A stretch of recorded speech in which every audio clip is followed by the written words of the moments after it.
Hey guys, this is Corey Salty Floyd from Amerime Media. We're down here at Amalgam Comics and Coffee House. We're going to sit down and talk with my good buddy Mohammed J, a stuntman doing really big things. He is the man behind the scenes. We're going to get a chance to know a little bit more about him. It's going to be a real good, fun time. Come on. Hey guys, this is Salty Truth Floyd, and I'm here with Mohammed J, Stuntman. What's up? Now, one of the reasons I definitely wanted to bring Mohammed on is the Stuntman is the unsung hero. He does not get the credit he deserves. I remember as a kid, the Stuntman Awards used to come on, and ever since then, I've always had like a deep respect for it.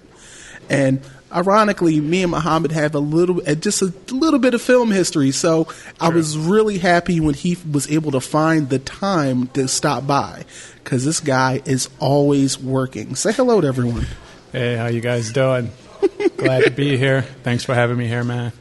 Not a problem. And, of course, I wanted to talk to you about a few things, because, you know, a lot of people don't really get a chance to talk to the Stuntman. I mean, the only really famous ones we have is like Jackie Chan and then Johnny Knoxville. So yeah. But hopefully you don't have to go through a flame suit.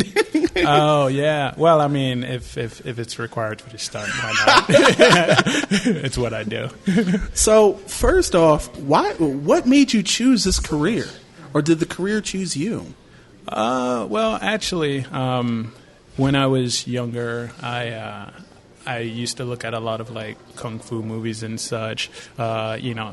Shout out to my mom because she because sweet. Yeah, because she was into like the kung fu stuff, and like she not practicing it herself, but she was always into like watching it on TV and everything, and she pretty much introduced me to it. So after a while of watching that stuff, I was like, you know what, I want to get into like doing that stuff. I want to get into like training and everything. So I ended up finding a martial arts school, Taekwondo school, and I started practicing that for like a couple of years. And then after that, I was like, you know what? It's not only the martial arts part that I was always interested in. It was also, the film stuff as well.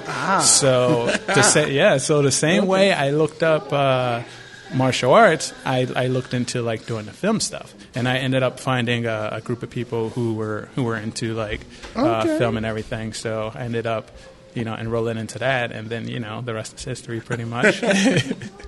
Yeah. Okay, so out of those films back in the day, which one do you think had the biggest influence? The biggest influence? Well, there was actually. Let's see.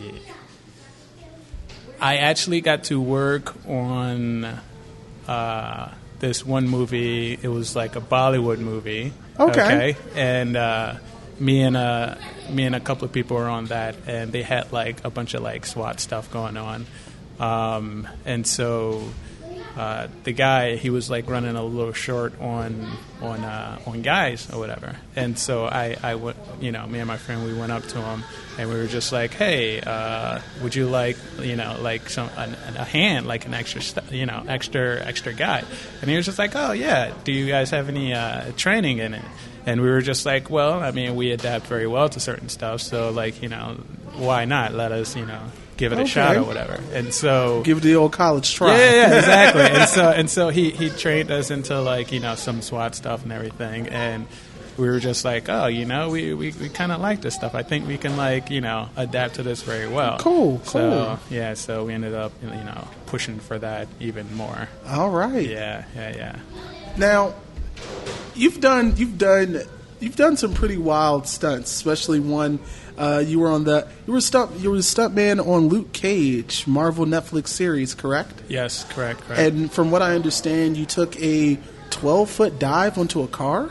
Oh, yeah. So there's this part on Luke Cage when I don't want to give it away for like anyone who hasn't seen it. For those of you, for some reason, that haven't watched Luke Cage yet, you need to put that on your instant queue. But yeah, continue. Exactly. So there's this part where someone, they take a dive, and it required them to fall from a great height. Mm-hmm. So, and it ended up being like 10 feet or whatever the height was. And So I jump off, then I land sideways. As soon as I land, the car windows just explode.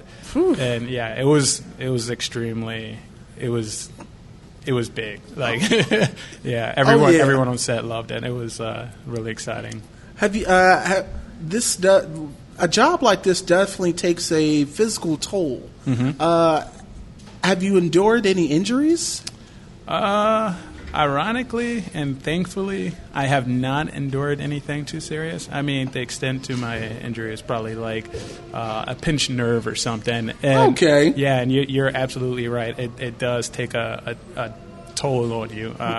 I do know people who have gotten like seriously injured in this career. So, you know, you always have to try to be careful with that. But yeah, not so far, not yet. All right. Well, hopefully that day doesn't come anytime soon, you know? Yeah, especially when you give 110% every time you do a stunt. So okay. Now, you jumping, you doing the 10, 12-foot drop, mm-hmm. is that like your favorite stunt so far? That's definitely one of the favorite ones. What's your other favorite? So there was this one movie with Danny Glover where Danny Glover. It was actually an international Turkish film, which was #1 in the box office over in Turkey. Oh, okay. Yeah, and I got a good amount of face time in that. So what ended up happening was Danny Glover, his character, would call me, and my job was to distract the FBI agents for as long as possible. So as there's a FBI van which is holding the hostage, which he's trying to retain. The FBI van, then behind it is a sedan. I'm going the opposite way. And so I'm behind a van, and as we're approaching each other, I come from behind the van as the FBI van goes by, then a sedan, go head first into the car. Oh, my goodness. On a bicycle, full speed. Yeah. Crap. And so I hit the front of the of the car. Yeah, I hit the front of the car, skipped the hood completely, and just land on the windshield. It was beautiful. Looked at beautiful. And ironically, it felt like I landed on pillows because the window, the window gave out. Of course. My clothes were shredded to bits though. So. Oh, that had to have looked cool. Yeah, oh my goodness. Definitely. Okay. Is there a stunt that is definitely not on your favorite list? Like you're just like, oh man, this is gonna suck. Yeah. Actually, I mean that's a hard one, but I think there is one. I'm not gonna mention the production or anything, but okay. But there was this one where me and another stunt guy, we had to run towards each other full speed, and he had to hit me, he had to clip me. So when he clipped me, I go like flying in the air, flip over. So we did it a few times, and they had to catch it from different angles, and so we collided to each other so many times that we were both just like, oh my goodness, what's going on? And we hit each other, and at one point we got dazed, and I fell on the ground, and I was just laying there for like a half a second, and then I was just like, oh yeah, I forgot, I got to get up and run away. So it was just like, for a moment I forgot where I was, and I was like, oh yeah, we're filming. So we had to do that a bunch of times, and after a while people were just like, oh man, I feel bad for this guy. Like he's just like face planning, going around, doing it this way, that way, like just changing it up. It was, wow. Yeah, it was pretty crazy. Wow, but hey man, practice makes perfect. That's extremely true.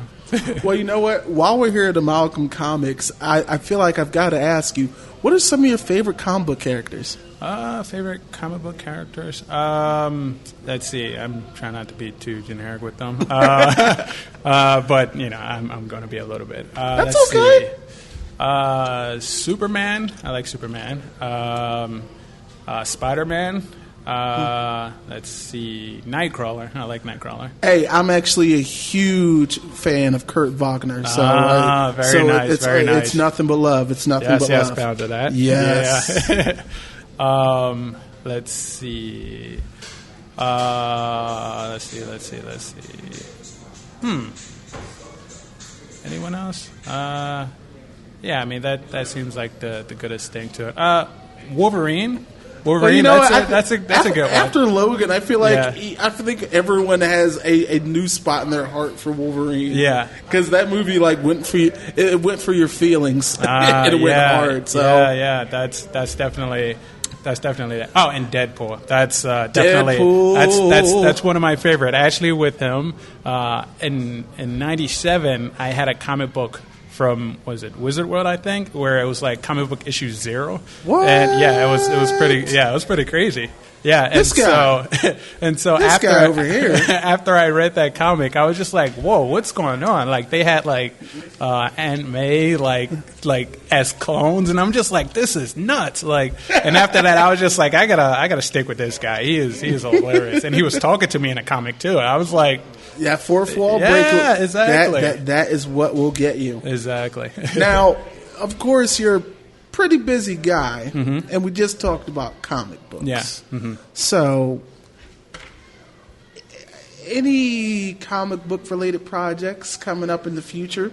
Now, if you can't say anything on it, just go like this. Yeah. If you can't speak on it, we understand here because we understand, man. We understand it's on lock and key. So if you can't speak on it, just look into the camera. It's like, yeah. Well, actually, with that, I've done like a lot of like Marvel and Gotham you've been stuff, looks like you're part of the Marvel family stunt team. Yeah. Marvel and Gotham. Well, thankfully with Marvel, I actually got to play a character and got some speaking lines in that. And then same thing with Gotham. But, I remember that episode. It was Mad Hatter. Right after the opening credits, the Mad Hatter. Yeah. He disrespected me. He was just all the disrespect. He played me. I was like, oh, hey, I was just like trying to, enforce you shouldn't be around here. But okay.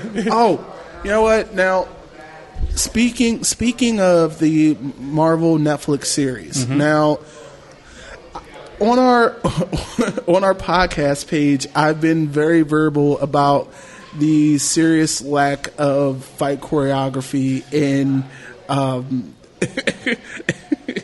in Iron Fist. Oh man!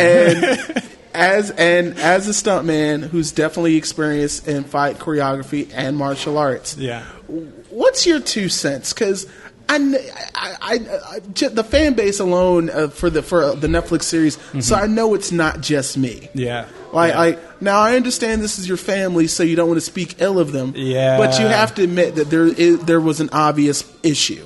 Yeah, I'll probably get in trouble for this one. No. With that, I mean, because I know the. Right. I'm around for that stuff. Right. One of the major issues was, and this is like, through what actually happened and what I heard. So, it was the lack of time able to actually like train for it. You know what I mean? The choreography, it was it can't like totally blame it on like the choreographer or the actor. It was kind of like a middle thing where like just a series of unfortunate events. Yeah, like there wasn't like enough time for certain things, and that plays a major role in like if you have to be like the top like martial artist or especially since they definitely had the pre-production already rolling for Defenders. Exactly. So it was like as soon as this was done, there was a time issue. Yeah, it was a time issue for that. So a lot of stuff was like pushed in tight for that. So hopefully we can expect more in season 2 of Iron Fist. Definitely. I'm pretty sure a lot of people learned from the first one because there was a lot of fans who expressed their disappointment. So hopefully they'll learn from that. We were definitely one of them at Amerime Media. So definitely. Yeah, and it's good. I'm glad that people really spoke what they felt because it just gives room for improvement. Because sometimes you just got to get good. Yeah, exactly. Oh, now. I understand that since you're in the business a lot, every once in a while you really don't have a chance to sit down and enjoy a film or movie, especially if you're in it. Very true. Very true. So, what are a few of your favorite movies that you've seen so far? That maybe in the last couple of years. The last couple of years. So let's see. I am definitely a big fan of John Wick. 1 and 2. I love the the gunplay and the grappling and the takedowns. I could see you in it, man. Chapter 3. Yeah, I'm gonna try to push for that. You hear that? I'm gonna try to push for that. That is extremely. I fell in love with John Wick. Yes. Because not only they introduced you unapologetically to this assassin world. Yeah. Like you were just like gold coins. Yeah, exactly. And the way really cool. and the introduction to the actual character was just like, oh, okay, and then you're just like, oh, okay, like savage. Yeah, like wow, all right, I didn't really expect that, but I'm loving it, like I could see you going toe to toe with Mr. Wick. I would love to. I do all the training in the world for it. What else? What else have you been peeping? Let's see. The Kingsman. Ooh. I love it. Oh, man. Love it. Yeah. I was actually just I just wrote something about the Kingsman Inner Circle trailer. And I now don't get me wrong, I love Kingsman. I was actually a fan of the comic book as well. Nice. But my biggest problem was the reveal of Colin Firth's character Harry being alive and well. I felt like that was something that could have been saved for the theater. Yeah. See. All right. So Hollywood, you need to take note. A lot of times in a trailer, they don't just show it's not a few good parts. They actually show most of the good parts, and that kind of ruins the movie sometimes. And sometimes the very plot twist. Exactly, which is never good. Just show a little snippet here and there, not sum up the whole movie, and then when you go see it, you're just oh wow, well all the good parts was actually in a trailer. The craziest part was they showed so many other great things in the trailer. They already had us sold. Yeah, we were sold. Yeah. We were there. You didn't have to show that. Yeah. Well, I guess they dropped the ball on that one. It's wild. I'm wondering because I can see you in this world. I would love to see if George Miller does another Mad Max installment. Would you be down to be in there? Oh yeah, why not? Yeah, I'd definitely be. Because you show such a great dedication, especially to your craft, and the stuntmen in that film were off the chart. Yes. I'm very true. that. I haven't seen stuntmen go that balls deep in a minute, and I mean these guys were. I'm talking swinging around, literally. Vehicles, yeah. Oh my goodness! It was really intense. Oh my goodness! I definitely love to be a part of that if I get the chance. If you could play some of these characters, what characters would you love to play? If I had a choice, I would love to play a character like the guy from Breaking Bad. Was it Gus? Yeah, where it's just you see him and you're just oh, he's a nice guy. I like this guy. Yeah, he's innocent and such. And then the reveal is wow, this guy's the kingpin. I would not have ever guessed that. Yeah, right. He was he really did play that part very well. Yeah. So I guess a mix between him with some mannerism of maybe. The main guy from Denzel Washington from, let's see, American Gangster. Ooh. Where it's just oh, my guy, Ooh. Oh, man. Yeah. That is vicious. Yes. Funny, I was, in one of my blog pieces, I was talking about things that I would like to see rebooted. And I would love to see you maybe as a new, younger Blade. Ah. Yeah. Okay, I can because get down with that. Because my idea was since they have the property back, instead of doing a series of films, they should do a Netflix original series of Blade. I can see Blade and Daredevil having some crossovers there. Definitely, that would be fun. There you go, pitch right there. Listen to this, Hollywood. You guys can keep the money. I just want to be in the background of scenes. Listen, what's very important that I love is that the fans. You got to listen to the fans. The fans know what they want. You know, like why you got to listen to the fans more. You got to listen to the fans more. Are you a gamer? Yeah. I'm a gamer. I'm not caught up with a lot of stuff because the gaming world moves fast sometimes. It moves so fast, and I try to keep up, but like I'm still on PS3, man, and I know, my God. and I've been told, listen, you gotta get a PS4, you gotta get Switch. Like I mean, I've played the Switch and all the other systems, but do you like it? Yeah, it's cool. It's like Nintendo. With Nintendo, they seem like for the longest time they've been ahead of they're trying to do innovative things. Yeah, exactly. They're ahead of the times. And a lot of people aren't ready for that. So okay, yeah. Nintendo getting some love. Got a shout out to Nintendo. Yeah. It's Team Switch. But hey, it's okay, man. Because one, you're constantly working. Yes, very true. Next, you're gonna be doing motion capture work for a video game. Actually, I GTA 5. What? I work for Rockstar stuff. So So you are a rock star baby. I am a rock star baby. Rock star alive. Oh wow! Okay. Yeah, so I got to do all the stunts in GTA 5. So what?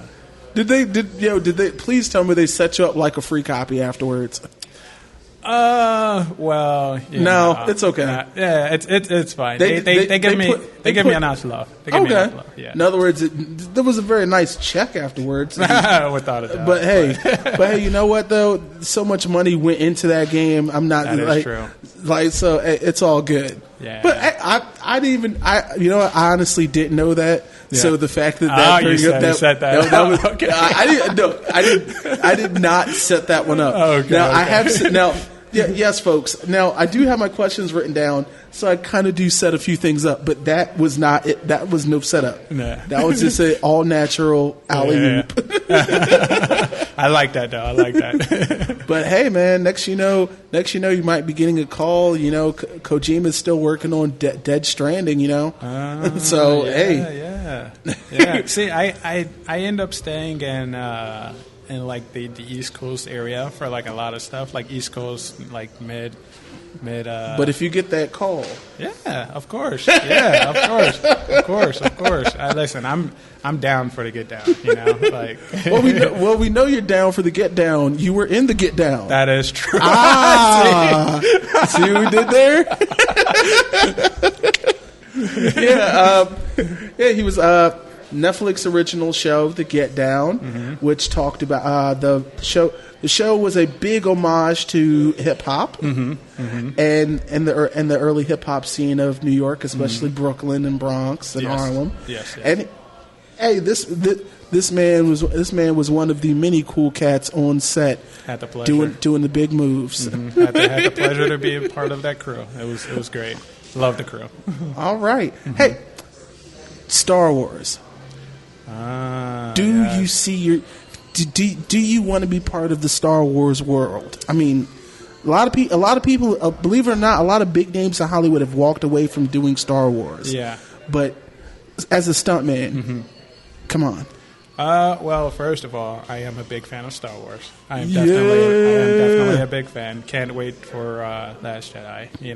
So I can definitely see me being a part of that. If I get the chance, I'll definitely jump on it. I worked with Obi-Wan not too long ago. Ewan McGregor. Ewan McGregor, got the chance to work with him, and my goodness, it was actually his movie. He was directing the movie. Oh, okay. American Pie. Okay. And he's a great guy, and I'm just like, hey, if I'm able to get that close to him and be that cool with him, you know, I can foresee it, because the whole time I was working with him, I was like, thank you very much, Obi-Wan. It's one of those things. I feel like after you play a role like that, you can't. It's like you can't even be upset when someone says something like that. Exactly. He was a super cool guy. I love that guy. Okay. Favorite martial artist? Oh, favorite martial artist. That's a hard one. Dun dun dun. Because I got into like martial arts like over 17 years ago, and I've been training like consistently. And you know, when I first got into martial arts, like I said, it was because of like the martial arts movies and stuff. Of course. Hey, look, I'm not just talking about, you know, Jackie Chan, Bruce Lee. I'm like, look, I'm Gordon Liu, Sammo Hung. Yeah. I'm like, Chuck Norris is definitely in there. Yep. Of course, Donnie Yen is in there. You're saying all the ones I love. Like Tony Jaa. G-Jaa. Yeah. Oh my god. Michael J. White. Michael J. White. Shout out to Black Dynamite. Yeah. I actually met him a few times. He's a super cool guy. He's a super down to earth guy. I've always looked up to him because I grew up doing Shotokan karate. Nice. And of course that's like that's one of his main styles. So so that's the guy I always look up to. Nice. I actually have a story with him where hold up. I saw him inside of a club one night. And so I had to approach him. I was just like, all right, I don't want to be a crazy fanboy, but, you know, I respect this guy so much. So I went up to him and I introduced myself to him. And I was talking to him for a while. And then these people walked up to him. It was probably like his coworker or like somebody that was like important that really needed his attention or something. And so I was like, oh, I'm so sorry. I don't want to like interrupt anything, or, you know, I don't want to like get in the way of anything. He was like, hold on, 1 second. He was like, I'm gonna get with you in a second. I really want to hear what this young man has to say. What? And I was just like, wow, he really like took the time out of his day to like actually continue like conversation with me, where he could have just like cut it short, like, okay, bye, you know. All right. And my respect for him like raised up like so much, like, oh man, after that. Yeah. I almost dropped the mic there. So happy. No stunts. It was funny because before they announced the other actor who's going to be playing Black Manta, I imagined Michael J. White as Black Manta for the Aquaman movie. Yeah. But I forget who the new gentleman's name is. But much love and all the hope and dreams for you. But I was looking at Michael J. White first. Yeah, I want him to be in a lot more stuff, because like he's phenomenal. Like his skills he's just like, it just seems like in the mid 2000s he just started getting his credit. Yeah. Because he's been in the industry for a while. Some time. Yeah, for a while. Definitely. So he's starting to get his due. Oh my, like that's really cool. Yeah, man. And then later on, I actually, I sent him a message, and I was like, oh, hey, remember me? We met, yada, yada, yada. He was like, oh, where was this? And then I explained to him. He was like, oh, Mohammed, oh, nice to hear from you again. And, like, you know, we started, like, chatting again after that. So, you know, he's a really great guy, super down to earth. Look, one day you got to introduce us. Oh, yeah. Listen, he came to Philly a couple times before, so next time you need to hit a brother up, you know. Yeah, he's I think he comes to the martial arts action showcase places anytime they have it. Like, I think they normally have it in AC. So. Yeah, I'm about to say those are in AC nowadays. Yeah. Once upon a time they used to be popping over at the convention center. Yeah, that's true. That was like way back when. But hey, look. We're pretty much almost out of time, but it has been an absolute pleasure. Now, Mohammed, you have friends and family out there. Look into the camera and say hi to everybody. Hey, what's up? What am I doing? Shout-outs? Shout-outs. All right, I'd like to do a shout-out to my mom, first and foremost, all the time. Oh. Yeah. Shout-out to Philly Stunt Team. You know, people who grinding in Philly that work all the way in New York. You know, this is where we're from. You know, we came a long way. You know, shout out to my family, of course, martial arts family. Shout out to Red Tiger, Taekwondo. Okay. Well, this is Corey Salty Truth Floyd saying love and peace. I would like to shout out my mother as well. Hi, Mom. I'd also like to shout out Brother Mike and Brother Yaron, as well as Ton Pham and Fight Firm MMA. Yes, Fight Firm. Fight Firm Elite MMA, as well as Hawk and our good buddy Drew Days and our other good friend Sir Marcus Kane. So here from Amerime Media, this is Corey saying see ya. Peace.